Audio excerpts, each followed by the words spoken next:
displayed as a leadership. The tribalism that we have been expressing and calling it shareholding. Shareholding is nothing when it comes to national politics.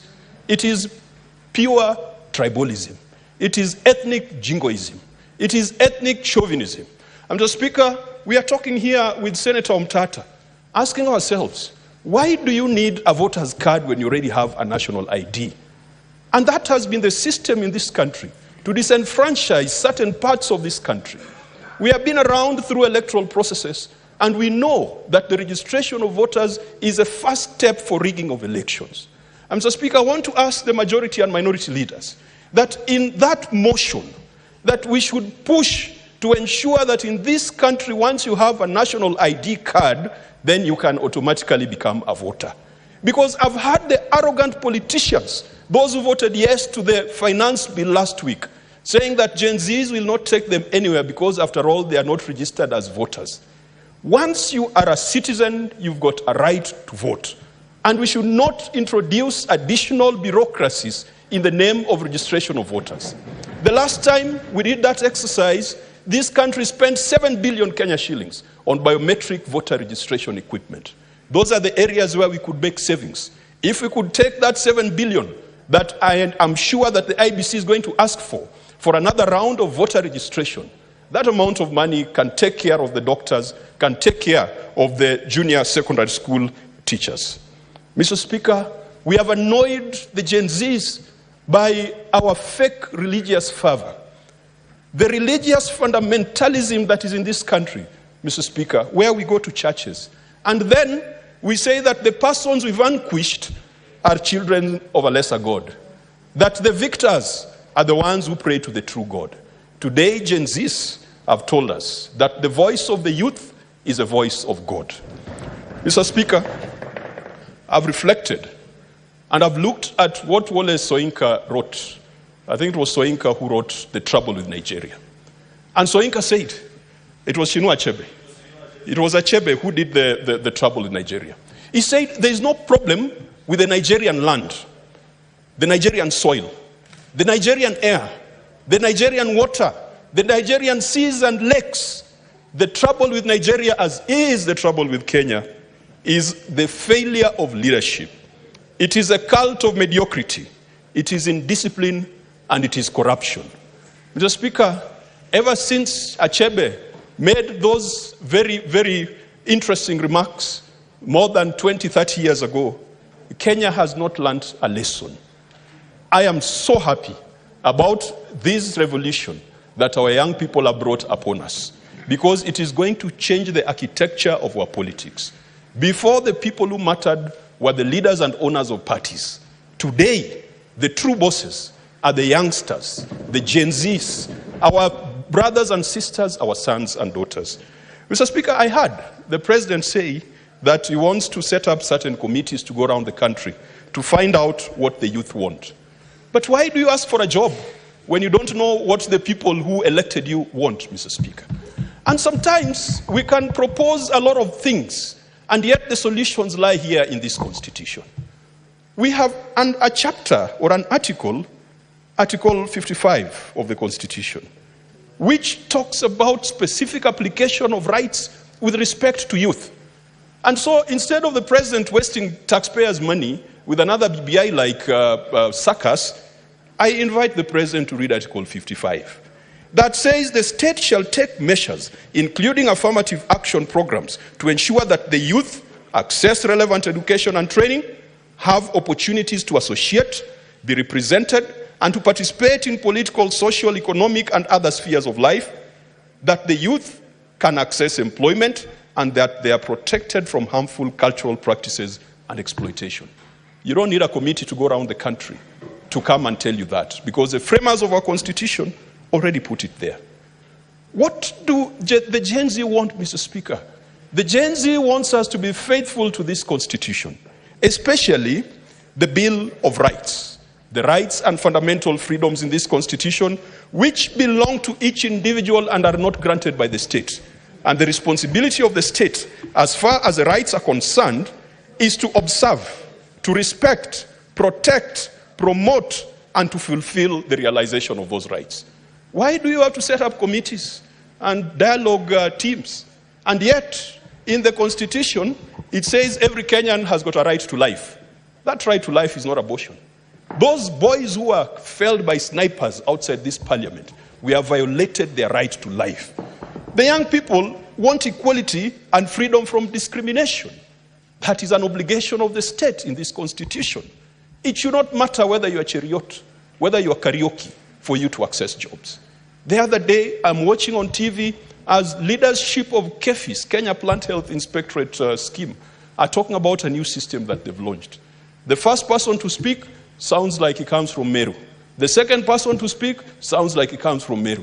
The third one to speak sounds like he comes from Meru. The Minister for Agriculture is a former senator for Meru. It should not matter where you come from, because I don't think that Plant Health Inspectorate Services, the expertise only resides in a certain part of the country. But that has been duplicated in each and every ministry. You go to the ICT ministry, everyone perhaps is Otieno, Onyango, Odongo. You go to another ministry of roads, everyone is Cheriot. Fomeru, Senator Kajwang just yield. Senator Fomeru, we agreed before, just take a seat, just take a seat. We agreed before, I'm talking Senator Kathuri. We agreed as a ground rule that there shall be no points of order.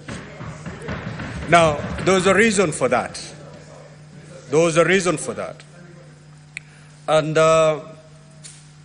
honorable senators, to get a boil to heal, you don't caress it.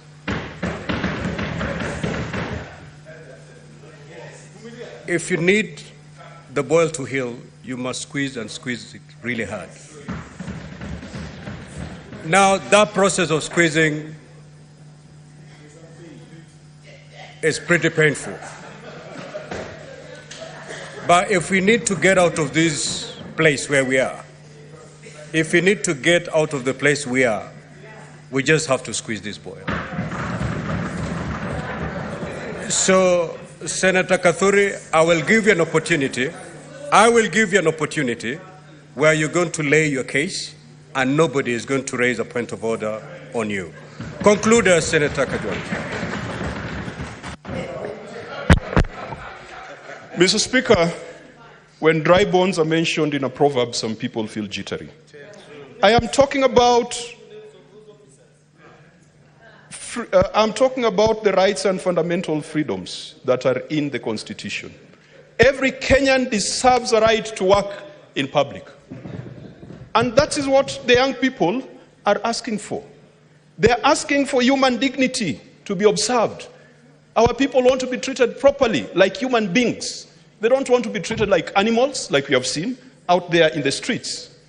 Our people, our young people, want freedom of conscience, religion, belief, and opinion. They want freedom of expression. They want freedom of association, freedom to assemble, to demonstrate, to picket and petition, and not to be greeted by bullets. Mr. Speaker, when we talk about 39 people dead, it's as if we are counting heaps of logs of firewood. These are children of people. There's a mother somewhere shedding tears today, Mr. Speaker. There is a father somewhere talking about the lost opportunities as a result of a young person doing what he was told he can do comfortably under this Constitution. When you talk about the 39, we are talking about Ibrahim Kamau. Ibrahim Kamau had just left high school, Mr. Speaker. He was felled by a sniper outside this parliament. He was killed within the presence of parliament. We are talking about David Chege, a computer science graduate from Jomo Kenyatta University, felled by a sniper's bullet outside this parliament. The blood has not died in the grass of parliament. We are talking about Eric Shieni, a university student. We are talking about Evans Kiratu, who was killed by a tear gas when tear gas exploded on him. We are talking about Rex Kanyike, Brian Kasaine. Gen Z are saying, grant us the rights that are due to us in the Constitution. More importantly, Gen Zs are demanding that the economic and social rights that are granted unto them in this Constitution and which belong to them. It's not granted by the state. The duty of the state is to fulfill it. These rights belong to the Gen Zs and to the people of Kenya. Mr. Speaker, you don't need a committee of rocket scientists. You don't need a committee of experts. You don't need people from the United Nations to come and interpret for you this constitution. The answers to the problems are all here. Gen Zs are saying, let us ensure that Chapter 6 of this constitution is observed and fulfilled, because we have made leadership, and particularly political office, an opportunity to lord over other people and not to serve them. Mr. Speaker, I believe that if the government sat back and reflected, they would realize that all the answers and all the solutions are here. I want to propose further, Mr. Speaker, as we craft this motion and as a leader of majority brings further amendments. I am particularly disturbed when I see the military walking around the streets of Nairobi. Mr. Speaker, we have seen what has happened in neighboring countries. Let us not tempt our military.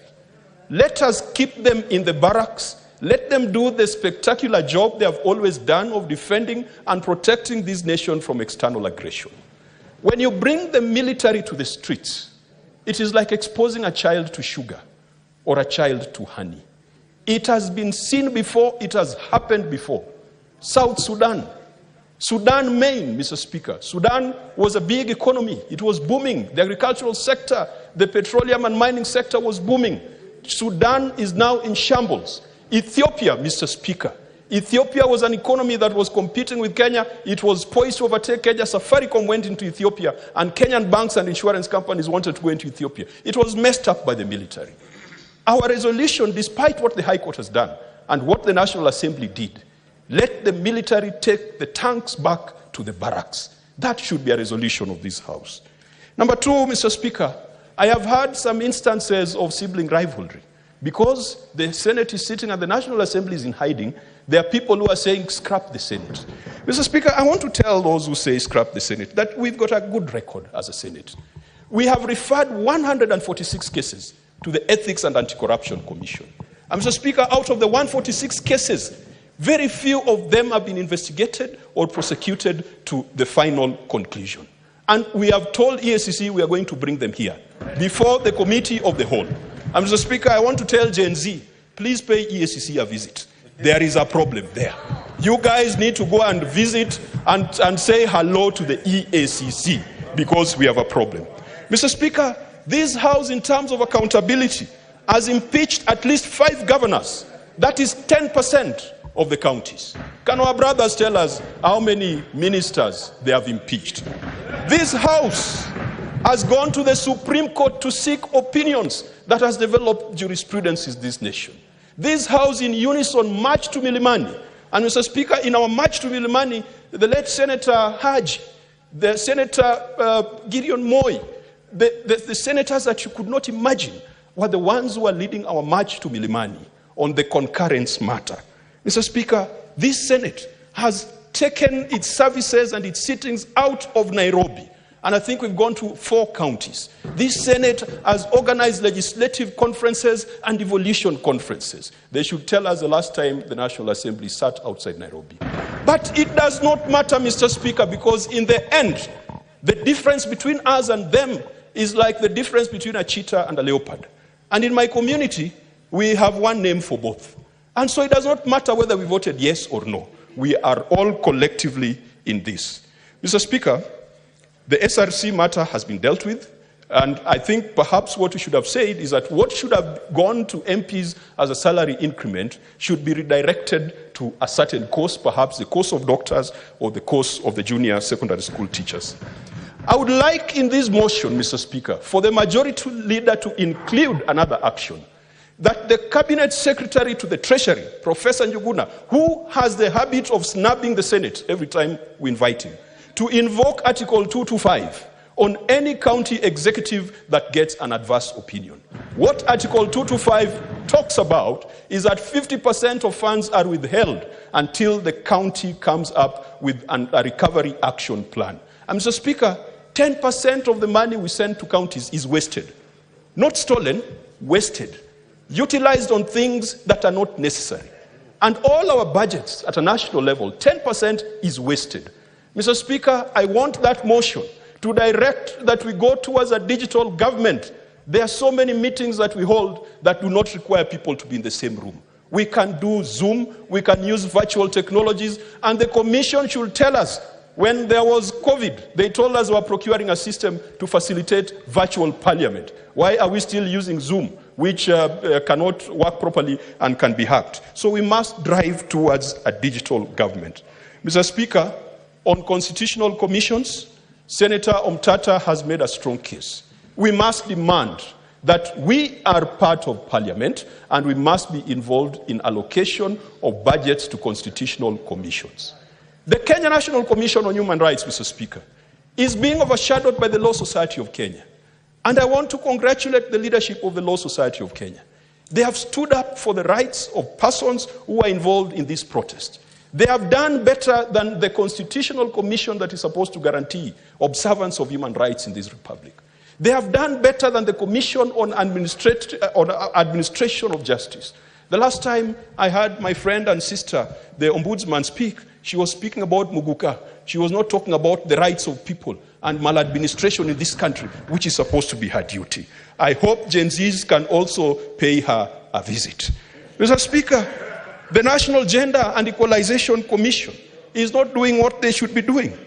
I hope they can also be paid a visit. Mr. Speaker, I want to...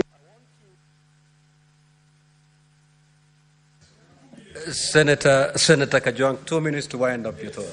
Thank you, Mr. Speaker. I was about to suggest that they pay you a visit, but you have... With that, can you take your seat? Proceed. Mr. Speaker, we shall protect you. And Mr. Speaker, I conclude by supporting and thanking Senator Aaron Cheriot and Senator Madzayo for this motion. Let us stand for this country. Let us do the right things. If this country burns, Mr. Speaker, we have nowhere to go.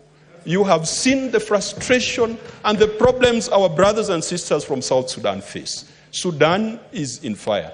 Ethiopia is burning. Our neighboring countries are in problems. The Democratic Republic of Congo is on the precipice. Even Rwanda itself is on the precipice. We cannot afford to go that route. And the person who takes us to that route, Mr. Speaker, will not be the Gen Z. It will be us in office. It will be the wickedness in high places. It will be the principalities and powers that reside in State House, that reside in this Senate, and that reside in the National Assembly that will take us there. If we are the problem, then the Gen Zs have all legitimate rights to kick us out. But let us smell the coffee, let us wake up before it gets too late. I believe that Kenya can be redeemed. Mr. Speaker, I support. Senator Roba.